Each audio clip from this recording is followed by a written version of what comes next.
We are going to do something on Greenland, whether they like it or not, because if we don't do it, Russia or China will take over Greenland, and we're not going to have Russia or China as a neighbor. Okay?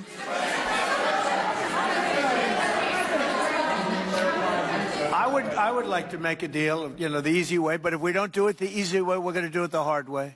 So President Trump is complaining again about not winning the Nobel Peace Prize, but this time saying it may be how he'll justify trying to take over Greenland. And that's now learning he sent a text message to Norway's prime minister because he wasn't the one given the honor. Trump said, quote, "I no longer feel an obligation to think purely of peace." He said he'll also think of what is, quote, good and proper for the U.S. Trump is demanding that America be allowed to take over Greenland. Several European countries have said they're moving ships, soldiers, and aircraft into and around Greenland. One of those helping is Norway, and Trump says in response that he's going to place, massive tariffs on these countries, up to 25% on Denmark, France, the UK, Sweden, Germany, the Netherlands, and Finland too, unless Europe backs down and tells Denmark to let the U.S. purchase Greenland. Trump declined to tell me that he won't militarily engage NATO allies if they refuse to. Do you commit to not militarily engaging NATO partners? I don't talk about that. Mr. President, You're not willing to commit to not attacking a NATO partner?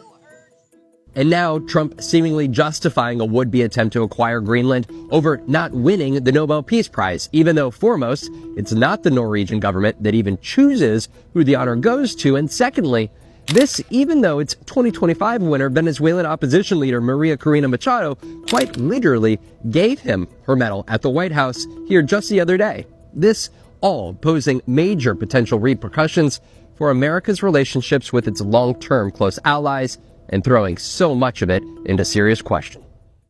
Help me understand how European allies are reacting privately right now, because as I said, I can only imagine how frustrated and how betrayed they feel but also how confused they are by what the United States is trying to accomplish here. Oh, Katie, it is. So I arrived in Copenhagen this morning on a pre-planned trip. The timing is coincidental. Obviously, I've spent years of my life here and have visited many times, even since I was ambassador. This is the first time that you actually feel like something is different in the air. I was walking down the street, and Danes pretty much know who I am, and I got stopped by a couple of policemen on the street, thanking me for being as outspoken as I have been on this issue, have said, "We love you guys. What's going on back there? It makes no sense to us. We have done everything you've ever asked." I just had coffee with someone I didn't know, a Danish veteran, who just sent me the most beautiful note that I just posted. And he uses the term heartbroken now, sad, angry, at the way they've been spoken about, they've been treated. I think they're kind of a lost story in all of this, as we talk so much about kind of the bilateral relationships. And honestly, I'll say this in closing. This is where we are. Greenland has said they're not for sale. Denmark has said they're not for sale. NATO has said they can't, that the Greenland will never be American. The EU has said the same thing. 70% of Americans don't want this to happen. Americans, we need to start asking ourselves, is this in America's national security interests, or is this in the interests of one man? Because the rest of it just doesn't make sense based on everything else you've just reported. Are European allies looking at us and thinking that some sanity will be restored once he's gone? I mean, Donald Trump is such a singular figure. We might not go back to, Biden era, alliance handholding, but do they look at a J.D. Vance or somebody else that might follow in the wake of Donald Trump, if it ends up being a J.D. Vance or somebody like him, and do they think that he's as desperate to rip up all of the alliances and create a new global order, basically to say that Donald Trump did this thing in his legacy? Or do they believe that the future of America is going to be what we are experiencing now, or that it'll go back to something more like we've become accustomed to over the last 70 years? Yeah, Katie, it's Vance is a tricky one here. Vance is the first one who's been as outspoken that say Denmark is a bad ally, which is just so offensive to them. So I'll take Vance off the table. They desperately want an ally again, a friend again, the country that they fought and died alongside. They want that country back desperately, whether that president is Democrat or Republican, it doesn't matter, and they want it. But I will say this, and my favorite word in the English language is the word trust.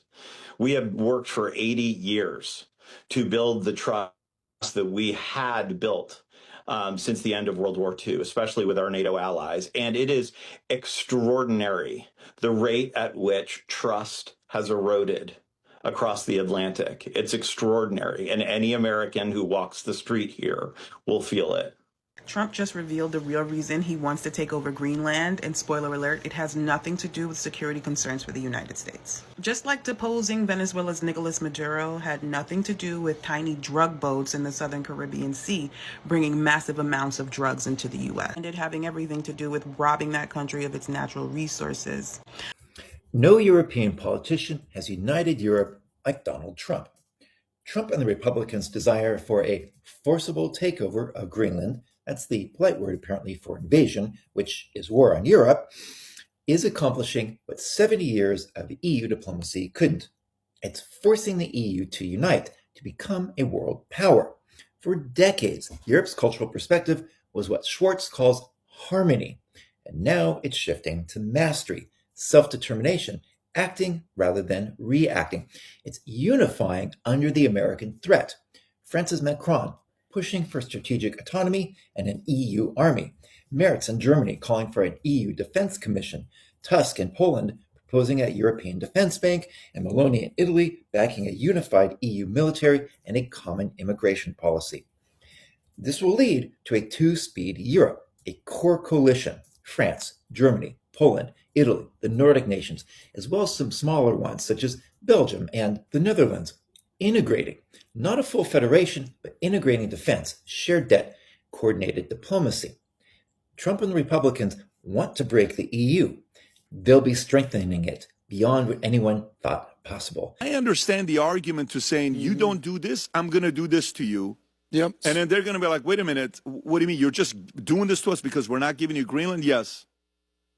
It's like, wait, so then what happens is, if you're EU, think about if you're EU. Say you lose this due to tariffs. How many more times can that tactic be used against you? Yeah. That's a concern. Give us Poland. Give us this. Give us that. I don't know. There's a part of me that understands bullying to get things you want, which this is it. And you're expanding. I want Greenland in a very big way. I get it. We need the reserves, the resources long term. How do you feel about it, Elon? So my perspective is we don't necessarily have to acquire Greenland to have more control of Greenland. And so he might just be playing a game here trying to put pressure behind closed doors. Everyone knows that Denmark's not going to be able, the EU's not going to be able to protect Denmark, Greenland, if push comes to shove. So Trump usually does something very, very overboard to get a strong response so that when you settle for the thing he actually wanted all along, it's a negotiating tactic. That he got what he wanted, and now it feels like a concession on both parts. It's like going into a real estate deal and offering significantly lower than your final bid. I'm with you on this. The fracture between US and Europe are widening, especially Danny Boy. His ego is being hurt too much, big time, because Europe hasn't given him the Nobel Peace Prize, and he can't tolerate that. Now, this is what Macron, the French Prime Minister or President, whatever you want to call him, I don't know what shit they call. So this is what he's saying. So Macron calls for EU to activate its most potent trade weapon against the US after President Trump's tariff threat over Greenland. Macron is now calling for the use of EU's anti-coercion instrument. If used against the US, it would restrict US access to the EU market, potentially blocking US banks from EU procurements and targeting US tech giants. This trade weapon has never been used before. And guess what?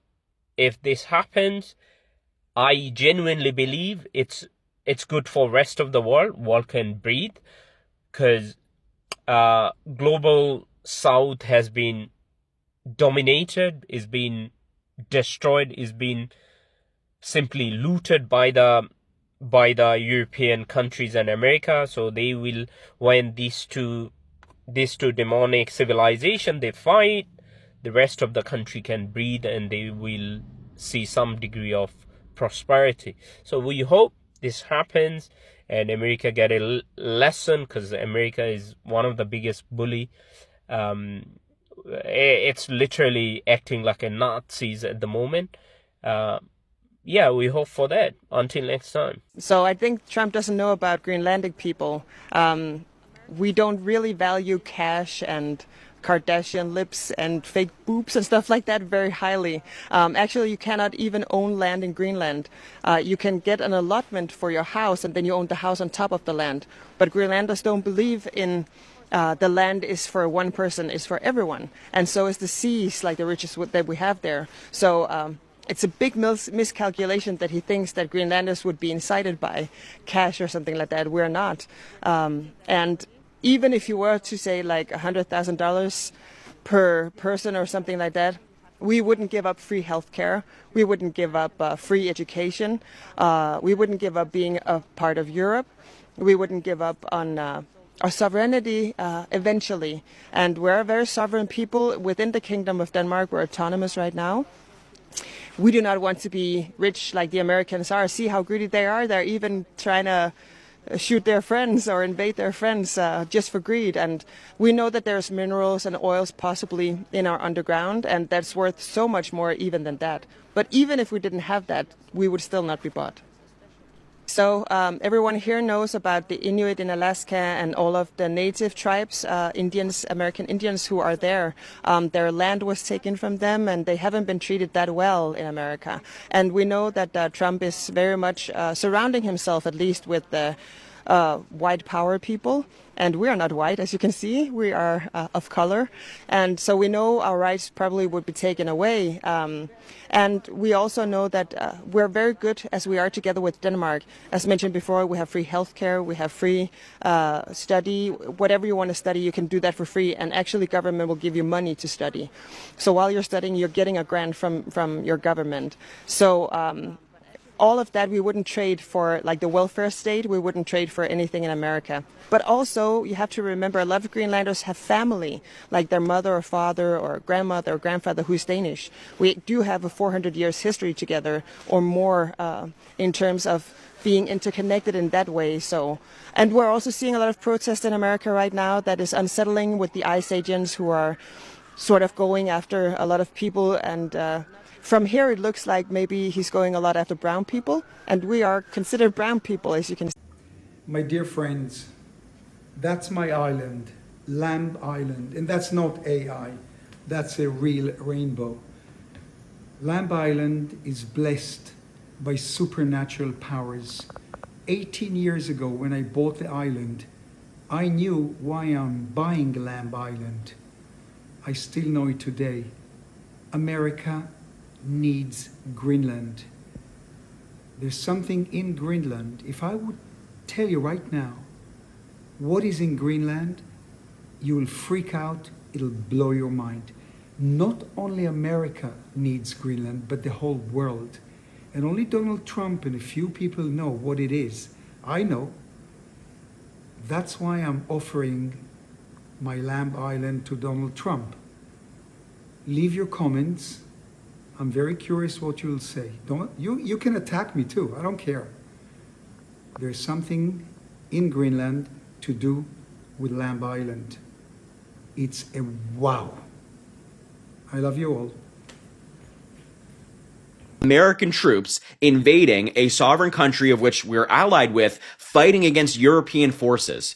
That is something that you'd see in a movie, a World War III movie, not in modern day America, but that is the reality as it stands. Several European NATO countries are deploying a small number of military personnel to Greenland to participate in joint exercises with Denmark as Donald Trump ramps up his threats to take over the island. Trump's declarations have thrown Europe's decades-old US-led security alliance into crisis, raising the prospect of NATO's largest and most powerful member annexing the territory of another. Denmark, which is responsible for Greenland's defense, has warned an attack on Greenland would all but end NATO and announced on Wednesday that it was expanding its military presence in close cooperation with NATO allies. Germany, Sweden, France, Norway, the Netherlands, and Finland have all since confirmed they are sending military personnel to Greenland these weeks. And just like, these are countries that when, again, Joe Biden was in office, we would have frequent meetings with the heads of these countries. Joe Biden would be on the phone with them frequently talking about Russia invading Ukraine, how we can better cooperate, the prospect of growing NATO to make sure we get more countries involved, more countries defended against possible threats. And now these countries are having to send troops to defend against us. It is insane. We've built these relationships for decades. So we're supposed to be sympathetic to Denmark because Trump is threatening to steal its colony. Now, I wasn't even particularly swayed either way until I found out that the University of Denmark is literally planning on conducting research using newborn babies in Africa. And this is going to be happening, so they're planning on denying newborn babies vital medicine in Guinea-Bissau as part of their research. Vital medicine that is given to babies at birth to stop them getting hepatitis B. And what they're going to do is they're going to deny some babies this vital medicine given at birth, okay? Because they want to see how the disease develops. Like, the level of cruelty from these people is just on another level. To them, sympathy is, I don't get it. A newborn baby, a newborn baby. Literally a newborn baby, and you think that you are going to be studying a newborn baby for your own cause. And this is funded by CDC.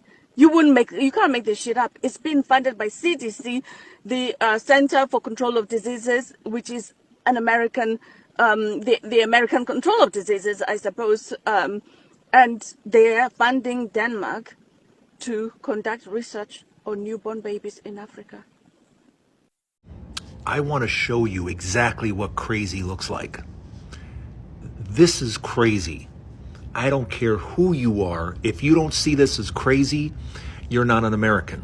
You're something else. You're not an American because Trump announces tariffs on 8 countries until U.S. controls Greenland. You are now doing something beyond ridiculous to our friends, demanding that they hand over Greenland. Can we please remove this man from office? In all sincerity, he's got to go. This is crazy. This this should not be real in any way, shape, fashion, or form. This man has to be removed and removed immediately. This is why the Supreme Court has to step up immediately and say, yeah, presidents can't do this. This is insanity. There's no other definition for it. This is crazy. And it needs to be called out for as crazy as. Trump is willing to use force, but the question that really comes into play is the military ready to go ahead and step in without congressional approval? As far as economic blackmail is concerned, you bow to that once, he'll keep coming back until he's bled you dry. You can't do that. You have to go ahead and bite the bullet and make things happen without the United States. At this juncture, things will change. That's the only thing I can promise you. Things will change. But for now, do what you need to do to survive. It's Mike Ferris. News happens.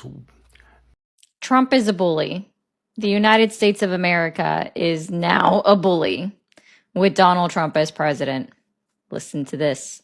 And I may do that for Greenland, too. I may put a tariff on countries if they don't go along with Greenland, because we need Greenland for national security. So I may do that. I'll give you a little, I'll take you out of the, in fact, that'll end up being the story. But please tell me when in the 21st century, of history that a president of the United States of America has said that we needed Greenland aside from Donald Trump? When in the last 50 years has a president of the United States been this hard about Greenland? And now I just want to remind everybody as well that Donald Trump said in his interview with the New York Times that he wanted Greenland. It fulfilled a psychological need for him. Let that sink in.